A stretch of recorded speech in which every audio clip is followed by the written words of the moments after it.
کی پہلی رات جب میں اپنے کمرے میں داخل ہوا تو وہ دلہن بنی بیڈ پہ بیٹھی رو رہی تھی اور سسکیاں لے لے کے رو رہی تھی۔ تب مجھے اس پہ بہت ترس آیا۔ میں نے یہی سمجھا کہ وہ اپنے بہن بھائی اپنے والدین چھوڑ کر آئی ہے تو اس لیے رو رہی ہے۔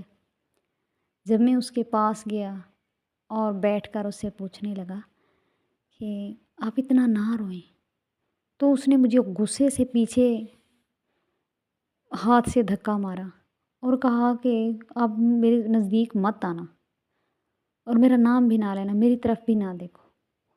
اس نے نفرت بھرے الفاظ سے مجھے کہا۔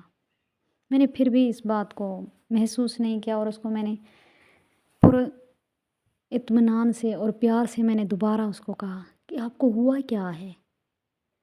تو اس نے پھر میرے ساتھ بہت بدتمیزی کی۔ جب میں نے تیسری بار اسے پوچھا کہ آپ کو کیا ہوا ہے، آپ مجھے کچھ بتائیں گی تو ہی مجھے پتہ چلے گا نا، آپ کے مسئلے کا شاید حل نکل ہی آئے۔ تو اس نے کہا کہ اگر آپ نے میرے مسئلے کا حل نکالنا ہے تو میری ایک بات مانیں۔ میں نے کہا جی بولیں۔ تو کہتی ہے مجھے ابھی اسی وقت طلاق دے دو۔ یہ بات سن کر تو میرا ذہن دماغ سن ہو گیا۔ میں نے کہا کیوں، کیا ہوا ہے؟ تو کہتی ہے مجھے تم پسند نہیں ہو، میں کسی اور کو پسند کرتی ہوں اور میں اس سے شادی کرنا چاہتی ہوں۔ تو میں نے کہا کس سے شادی کرنا چاہتی ہو؟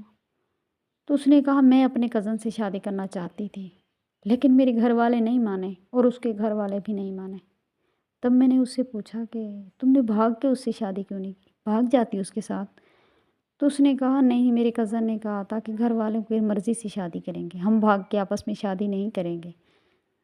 تو میں نے اسے کہا اگر فرض کیا میں تمہیں طلاق دے دوں وہ تم سے شادی کر لے گا؟ تو اس نے کہا ہاں بالکل، وہ تو مجھ سے شادی کر لے گا، وہ تو بچپن سے مجھ سے محبت کرتا ہے۔ تو اس سے میں نے کہا اچھا اس کا آپ کو نمبر یاد ہے؟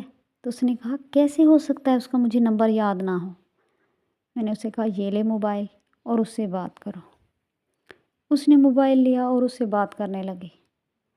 اسپیکر اس نے لاؤڈ پہ لگا دیا۔ اس نے کہا ہیلو، تو آگے سے مرد کی آواز آئی کون؟ تو اس نے کہا میری بیوی نے، کیا مجھے آپ بھول گئے ہیں؟ آپ تو میری سانسیں ہیں، میں تمہیں کیسے، تم مجھے کیسے بھول سکتے ہو؟ تم تو مجھے زندگی کہتے تھے۔ تو اس نے کہا ہاں میں تمہیں بھول گیا ہوں، تم نے اپنے سارے وعدے بھول گئی ہو، سارے وعدے تم نے توڑے ہیں۔ تم تو کہتی تھی میں تم سے شادی کروں گی، اگر تم مجھ سے شادی نہیں کرو گی تو تم خودکشی کر لو گی، اب تم نے اپنی شادی کیوں کر لی ہے؟ تو میری بیوی نے کہا میں نے شادی اس لیے کی اپنے والدین کی خاطر، لیکن اب میں اس سے طلاق لے رہی ہوں جس سے میرا نکاح ہوا ہے، اب مجھ سے شادی کرو۔ تو اس نے اس کو بہت باتیں سنا کر موبائل بند کر دیا اور میں کمرے سے باہر چلا گیا۔ میری بیوی بیڈ پر لیٹ کر الٹی لیٹ کر گڑ گڑا کر رونے لگی کہ میں نے ایسا کیوں کیا ہے، اس گندے شخص سے مجھے محبت کیوں ہوئی ہے، میں نے اس سے محبت کیوں کی ہے جس کو میری جذبات کا، احساس کا کوئی پرواہ نہیں ہے، جس کو میری بالکل بھی پرواہ نہیں، میں نے اس شخص سے محبت کیوں کی ہے۔ تب میں کمرے میں واپس آیا اور اس کے پاس آ کر بیٹھ گیا۔ میرے ہاتھ میں ایک گلاب کا پھول تھا اور ایک پانی کی بوتل۔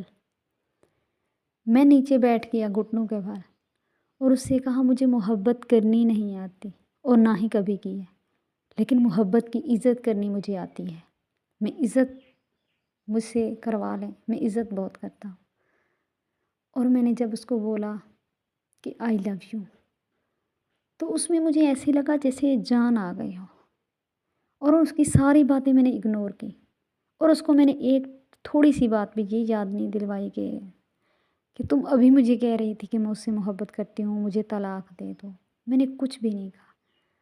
تو اس کے چہرے پہ جو میں نے خوشی دیکھی تھا، وہ خوشی میں نے کبھی بھی کسی کے چہرے پہ پہلے اپنی وجہ سے نہیں دیکھی تھی۔